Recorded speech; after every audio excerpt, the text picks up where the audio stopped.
Folks, take a look at what we got here. It's breaking news, and yeah, you may already know about this to some degree, but we've got new angles you just have to see. Out of thatparkplace.com, the website that if you're not yet bookmarked to it, well, you should be. Marvin Montanaro. Oh, yeah, that guy right here on screen left.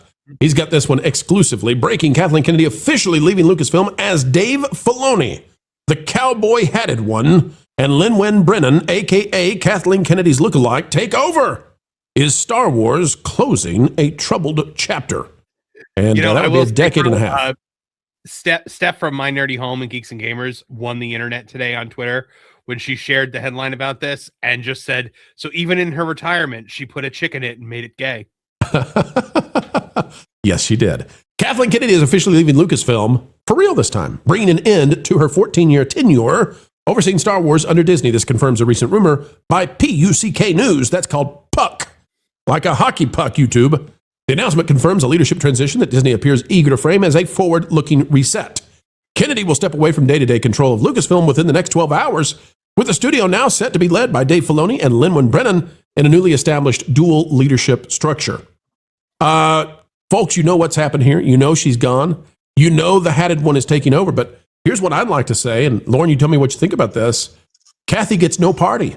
Kathy gets no celebration. Kathy gets no big, bold farewell. There is no award ceremony, montage. There is no her waiting until after the Mandalorian movie comes out to reap the rewards of the box office. She gets no tiny trophies. She gets no little plastic golden men. She gets nothing. She doesn't even get to wait until Bob Iger is out of there for her to have said, I outlasted him. She goes out on a whimper. She goes out on a Chewbacca fart. She goes out as she came in, not so far, and serving coffee. Lauren, your thoughts on how Kathy exits? I don't think it's grand. I don't think she got what she wants. You're muted, Lauren, much like Kathleen Kennedy in 12 hours. Consider the alternative. If they had given her all of those things, imagine the hue and outcry of everybody tearing her down, because it's been obvious for more than half a decade that Star Wars is failing. And the time to have done this was at least 5 years ago, possibly 6. I think the argument could have been made after The Rise of Skywalker was out and had finished its theatrical run. That should have been the point right there. But instead, they continued on with this ridiculous farce and nearly buried the franchise. Now, I see a lot of people in the chat that are saying Star Wars is completely dead. Knock it off. Stop it. It's going to be the same old slop. Until about a week ago, maybe 2 weeks ago, I would have agreed with you and said that the retirement of Kathleen Kennedy would. But that's really what it is, though, isn't it, Lauren? It's just not officially. This is the circumstances of how she's exiting. It's not grandiose. It does feel like a firing. I don't think it's fully dead. Now, that does not mean that it is alive, but I do think there's something very important happening now. 2 things, actually, one of which you've already mentioned, which is the AI stuff. I think this is something I've been saying for months, and this was purely opinion, no intelligence or anything behind it, just observing what's been going on. I think that Disney has mandated nothing is to be done with a sequel trilogy. There's going to be no spin-offs, no projects that are tying to it, nothing. And what it seems like to me is that really all of this went into motion about a year ago. I think The Acolyte really badly startled Lucasfilm and Disney. I do not think that they expected the reaction to The Acolyte that they got. It is the only series that I'm aware of that they actually came out and said, yeah, it's canceled. We're not doing this, which tells you something about the reaction. It was so bad and the reaction was so fierce, they had to publicly address it, which they hadn't done with anything else. And after that, suddenly production on a lot of stuff got very quiet and stopped. You still had the occasional rumors about people working on scripts or directors coming in and trying to save the Rey movie, but that was about all that was happening. You're seeing these deck chairs being rearranged, and quietly some moves started to be made. And I think that one of the biggest indicators that we got was yesterday when they're talking about reskinning and retheming the Galaxy's Edge portion of the Disney, right now, Disneyland park. One of the things that people are saying is that, and I'm seeing it right now, sequels are canon, make Star Wars dead, there is no future. And this is one of the things that I kind of want to push gently against, because we were talking about this on Marvin's stream just a little bit ago. I agree with you that if you absolutely want to fix Star Wars, you have to announce that the sequels are non-canon and you have to check all that stuff. Disney will never do this. They can't admit that kind of fault, but they can do something else. And this is something that would require us to be patient, which I know is not easy to do, but there was a canon before the EU canon that we used to have that they now call Legends, a pre-Legends, if you will. And a lot of that was the Marvel comic book stuff and Splinter of the Mind's Eye and stuff before Timothy Zahn's stuff came out. What happened to that canon? Well, most of it eventually just sort of evaporated over time because new stuff overrode it. Now, from time to time, they would go back and they would cherry pick stuff and they would reintroduce species and planets and things from the old Marvel series to make its way into the new EU canon. But overall, that stuff is non-canon. I think that may be the strategy that Disney is going for. I think what they want to do is not create any new material that touches on the sequels, nothing that touches on the High Republic, doesn't mention it. They just stop talking about it. And when you get enough distance away from it, people will actually kind of start to forget about it as anything other than a footnote, particularly if you start building new stuff that builds new continuity that ignores or overwrites what went before. Now, I don't think that they'll do that immediately. I think they have to be real subtle about how they go about doing it. Let me add to that, Lauren, real quick. So our source that was telling us about the Disney World stuff agrees completely, and we were told that's why they're doing this phase in where they're doing it at Disneyland. Then, we'll do it at Disney World. It's just the characters, and then, well, okay, we've got a Yoda experience, and then, well, for a temporary time only, we've reskinned Rise of the Resistance to be Return of the Jedi. One day we'll go back to Rise of the Resistance. We've still got all the assets, and then it just never happens, and suddenly you got yourself OG Star Wars land. Look, one of the things that we didn't talk about, or at least that I don't know if we talked about yesterday, was that they also recently did a refit on the Millennium Falcon in the Galaxy's Edge park, and that was to update the controls and the screens of the things in it so that they could also load different scenarios. This is also going to be tying into this refit, and I know that there's talk of reskinning potentially Rise of the Resistance to Rise of the Rebellion. There's lots of things they can do here. Some of the people here in the chat are also saying, look, you can't keep giving them second chances because all of the people that created this mess are still there. They still have the same ideology, and they're still going to be producing the same crap. Normally, I agree with you, but this is what I think is different and what I think is important. The AI stuff that we're talking about is one component of it. The other part is Disney. What I think has happened, and I think this happened about a year ago, is I think Disney finally got fed up with Kathleen Kennedy's leadership at Lucasfilm and said, you're going to knock this off now. We have lost enough brand value. We've lost enough money. We've lost enough prestige. South Park has made a joke about you and our entire studio, and it hit the mainstream. And we are now going to go back to being in the business of trying to make money. Trying. Doesn't mean we're going to succeed, but you're going to stop making production announcements. You're going to stop producing new stuff that touches the sequels, and we're going to try and figure out a way to try and recapture interest. And I think that here is something that surprised me just in the last month or so, as more and more Star Wars AI videos started taking off.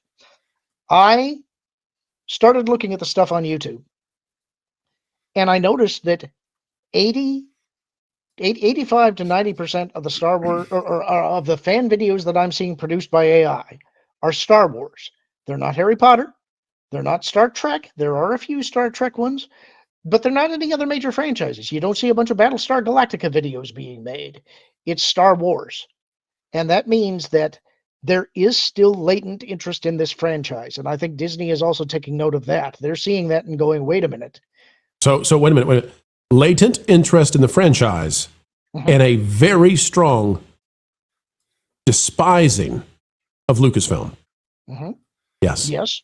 And there's also the legal moves that they have made that we've talked about with inking the deal with OpenAI. Yep. And the way that that's going to work is that they'll make their characters and assets available for you to create short films on their platforms, but the licensing agreement that you agree to by using the service allows them to then own the content that you create.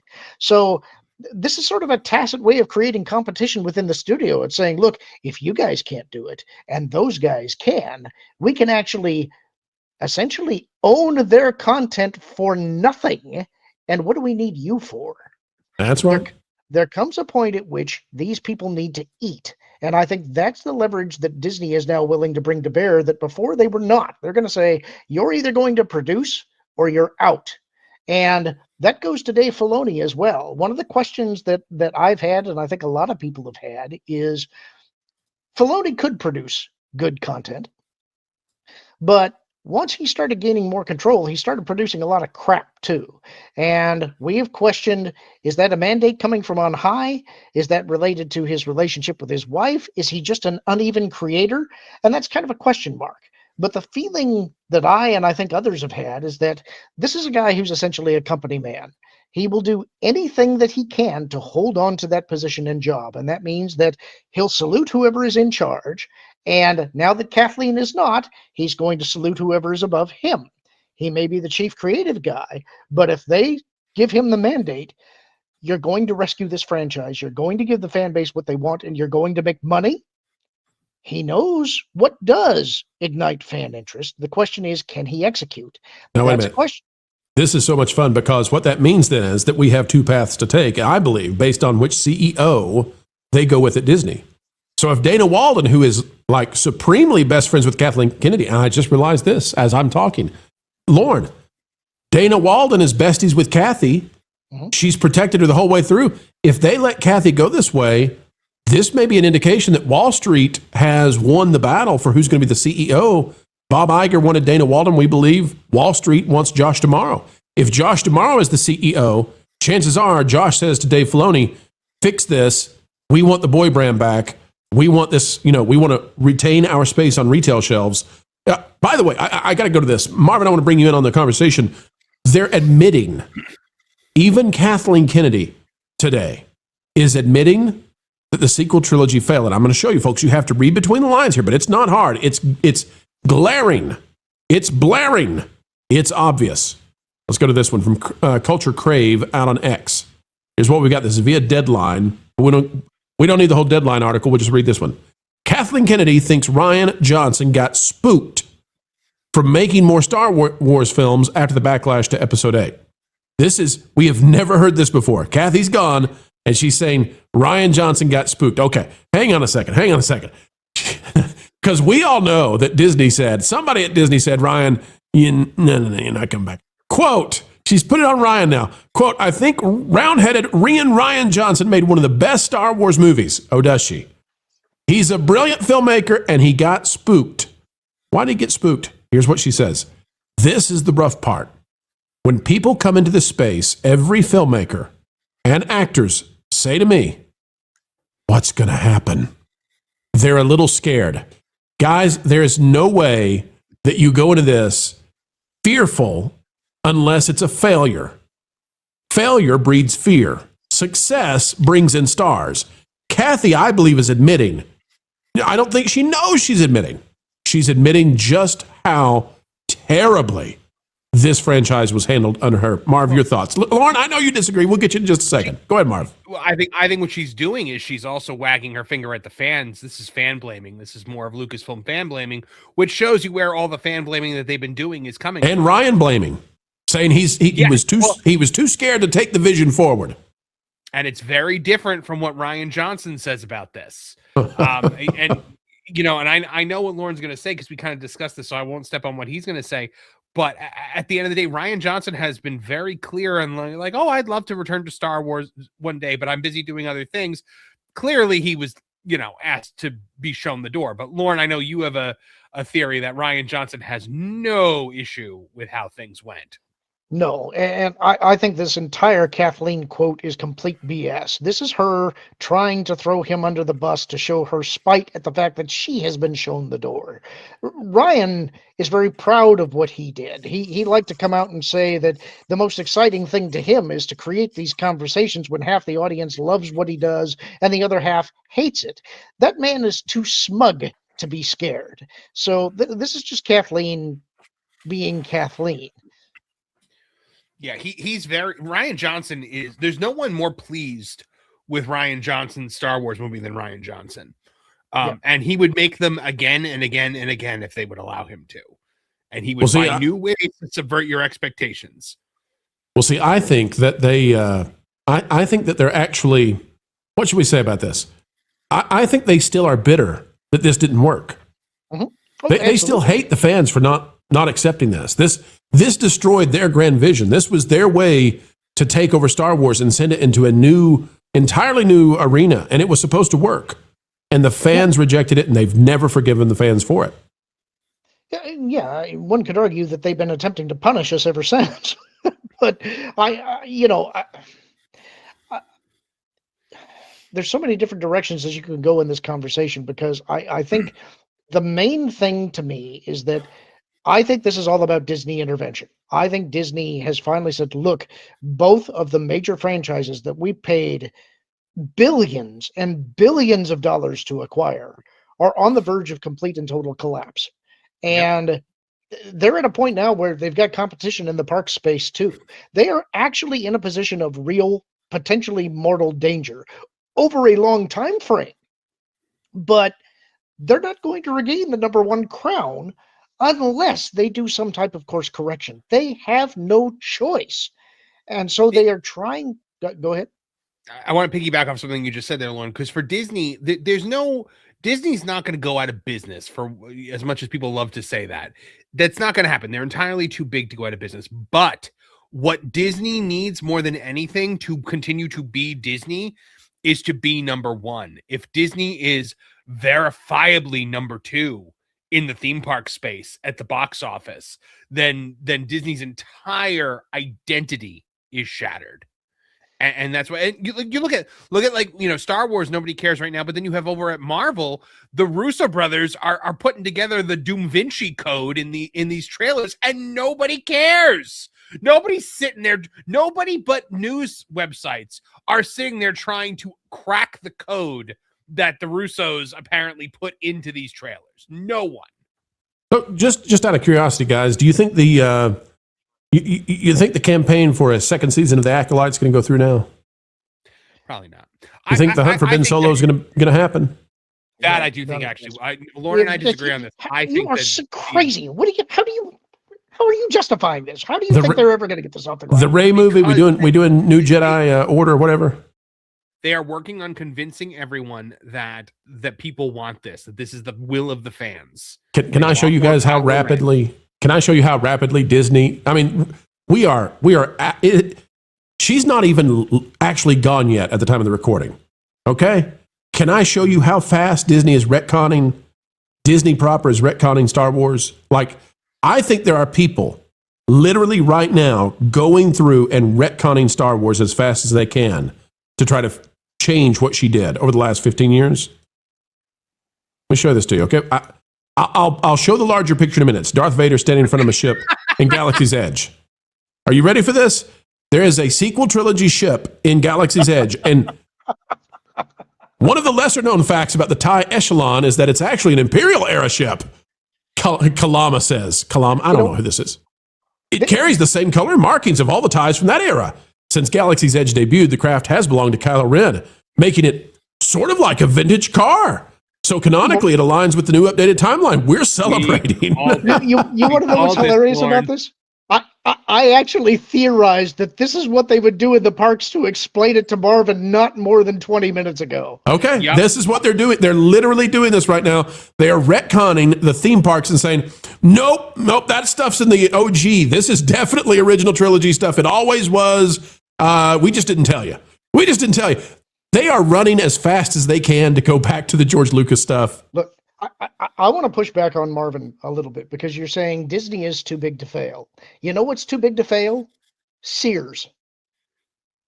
I'm telling you, they are at a position right now where, look, we had a story yesterday that you covered that was about Tiana's head being blown off and spasmodically jerking in the park while the ride is still running.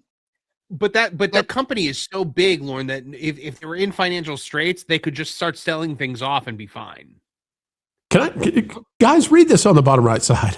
Scott Gustin is reporting this. Where will Kylo Ren be now that Darth Vader has taken over his spot? Kylo Ren will move to the Disney Visa character experience in Tomorrowland. He's going to be like over by a restroom somewhere in a corner. He's there 2 hours a day, folks. Catch him. We're not posting the hours, but he'll be there for sure.